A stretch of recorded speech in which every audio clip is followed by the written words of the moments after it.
The global library has been shaken by a new book, Eros Power, Love in the Spirit of Inquiry, written by Hilary, Bradbury and William Torbert. I invite you to explore this new book, a new kind of power, with Bill and Hilary. I was Googling Eros Power, and I get flow of all shades of gray. And I wonder how you are going to position or differentiate your book in this global context of great power and great Eros, we could say.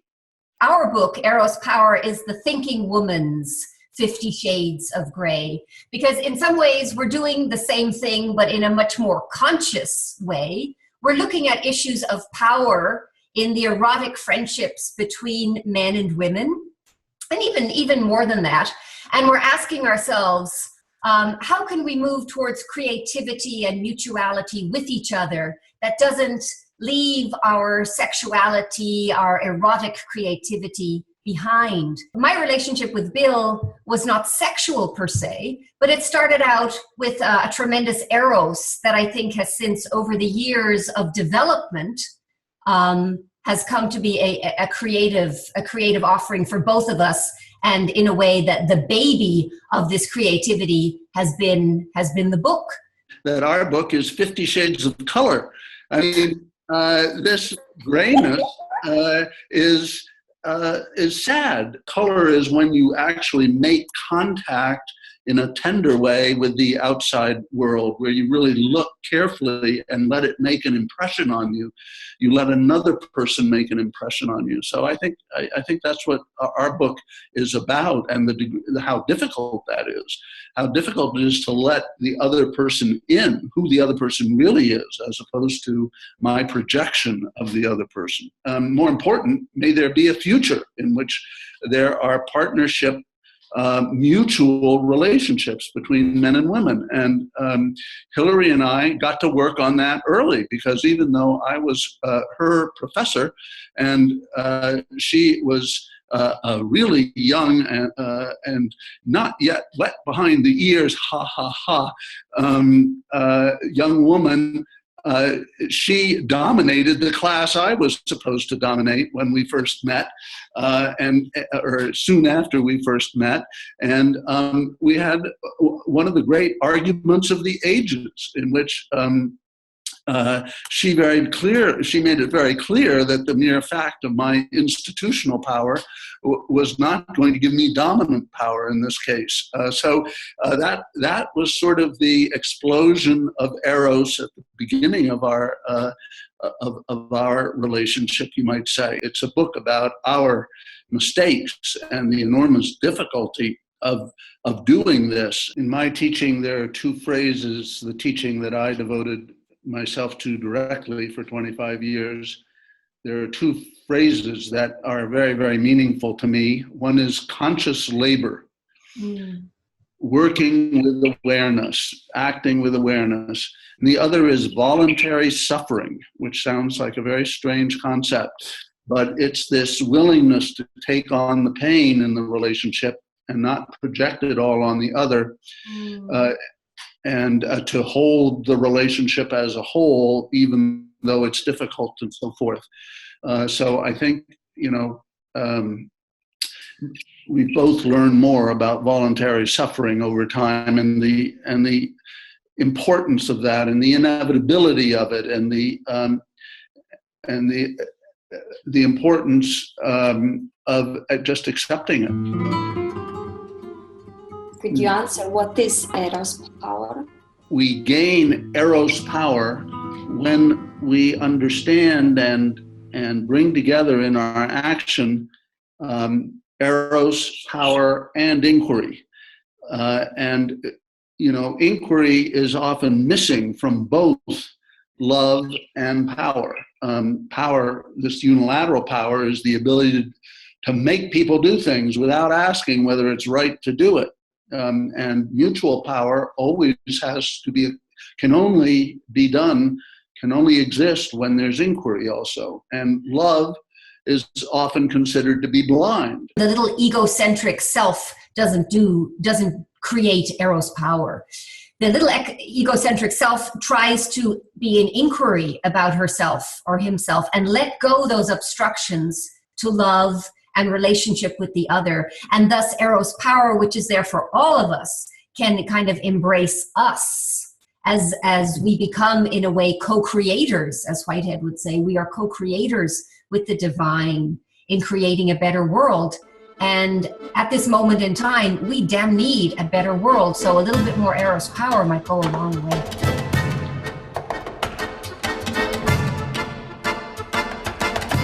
In this book, you share with readers history and intimate interplay of a male and female relationship.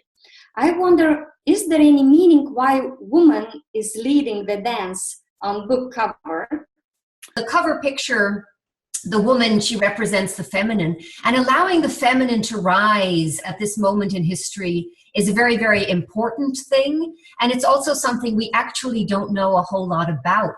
I do believe in a world where, you know, at this point we have such an ecological crisis, we have a refugee crisis, we have intolerable levels of violence against women. The arising of the feminine is crucially important. And it's going to be, I think, in this form of creative dance where we will be curious about how to give space to the other, because we don't actually know how to do that. And the notion of a woman leading and dominating, particularly in the tango, which is traditionally thought of as a male domination dance, is meant to signify this kind of change towards mutuality and trading dominant roles when there is dominant submission, that there's a kind of a mutuality. Each person can be dominant at different moments. Relationship between the man and the woman should be understood and experienced as a kind of ongoing dance. And of course, the dance of relationship is infinitely more complex even than tango.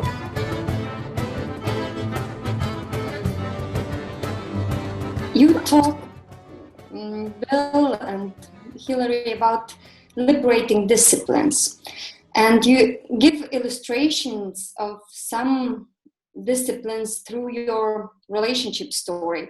As well, you offer them as exercises for readers.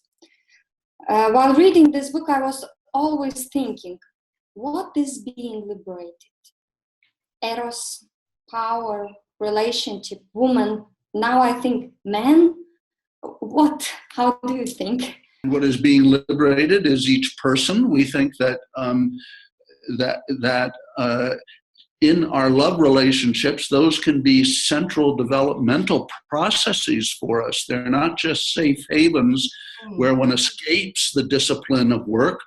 In some way, the more deeply one loves the other, the more one works at it, the more one adopts disciplines together for it. So was still thinking perhaps too much of non-possessive love as meaning free love, as meaning love anyone you want, without any strong sense of the limitations you need to create or the limits you need to set together in a love relationship that helps the spontaneity come out. In other words, it's not spontaneity against discipline.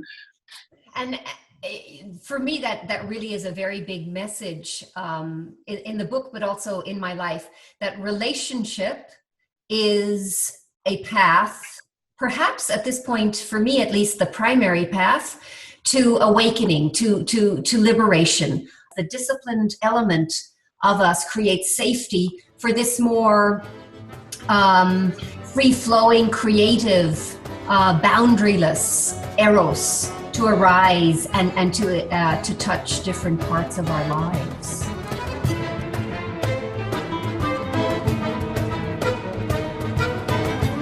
You both are professors, and the question is how the topic of Eros power relate to your previous work on action research in general and collaborative developmental action inquiry in particular. I also published an edited volume just a few months ago called The Handbook of Action Research. And so it's very much on my mind. How do these things come together? And my simple answer, using Bill's lovely tripartite model, first person inquiry, second person inquiry, third person inquiry, it's very powerful. I think action research, we are very adept in the second person domain. So we often, as consultants, as professors, we're helping people create inquiry, usually about topics that seem relatively safe now, about, profit margins or espoused goals in our business organizations. And then, really let's be honest about what's going on and why are we getting stuck. I then came to realize that unless we do work that goes right into the heart of first person inquiry, right into that, and not believe that it's enough to just be self-reflective. But when if we're really willing to get in touch with our heart, what does the heart mind really, really want? It's not repellent overconsumption. It's love, peace, understanding, and justice. And ironically, for business executives to really tackle that question, they can end up with truly breakthrough, the element where Bill licked me. So it's such a tiny thing that grew this big inquiry. But in that element of licking is a whole host of privilege that I want. And there's a whole host of fears and constraints that I'm not even particularly aware of. What was new and different, I think, in the relationship with Bill is Bill's delightful honesty to look in a way that I think was possibly quite painful. So I would say all of that is anchored in deep self knowledge, and it requires, I think, for many of us, inquiry with the other, to be in dialogue. So that's how I think this work all comes together. It seems to me that what we've done is create a kind of multiplier effect between first and second person research in particular. Both of us have had adult long commitments to personal research on ourselves through meditative techniques. How can I be aware of what I'm doing in the midst of my action? And we have also both been quite engaged in different forms of second person learning, a group dynamics kind of learning. But what happens when you put the two together and you get them to interact with one another? And what's much less visible in this book is the third person inquiry. Although it was very important, you'll see that we do show how engaged we are by the end of the book with some of our closest beloveds and with a whole community of people who are making a commitment to try to learn more about how to love, how to exercise power, and how to inquire in our relationships with one another. So we're trying to create a community of inquiry. And I think that there's never been a real community of inquiry in the world before, and that we need to have millions of these communities of inquiry develop over the next generation. And I hope our book plays a kind of an early part in alerting people to take their private lives more seriously, and to see that in addition to getting work as one grows up, even more important is how one generates a private circle of friends, so that they become a constellation of people who support our development and our capacity to inquire and love and exercise power in a mutual way, most of which is unknown to most people. In fact, in the general society and social science, everybody thinks power always means unilateral control over something. And we're trying to show that that's an incredibly incomplete definition. So that's what collaborative developmental action inquiry has been trying to show before, but I think we show it more directly in this book, perhaps, than ever before. And if I might add, I think two implications of the book that are very close to my own heart is one in the management world, to think about issues of sexual harassment and just those basic things that are stopping women from progressing to their own fullest extent in the organization. I think our book could be used to help some of those types of conversations. but also very deeply close to my heart, issues of environmental and ecological justice. I do think that, as Bill is saying, if we would begin to take our private lives more seriously and engage more in smaller communities with our friends and our beloveds, we would begin to feel that there's more love in our lives. And I honestly believe we would therefore be using less resources. In other words, the triangle that we all know, our needs down here all the way up to self-actualization, I think is related to an inverse triangle about resource use. Right now, these needs, I need a big car, I need a big house, I need this, I need. But in fact, in the presence of love, understanding, peace, and justice, we don't need a big house and a big car.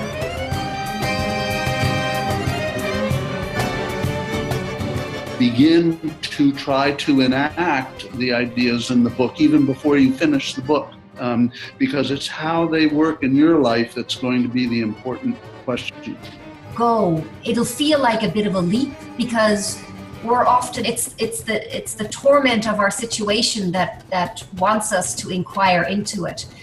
Life wants us, men and women, to be happy, to be allies with each other. It's just we sometimes need to be in inquiry to get into the very communities that will support that. And there'll be a bit of a leap maybe between now and the future.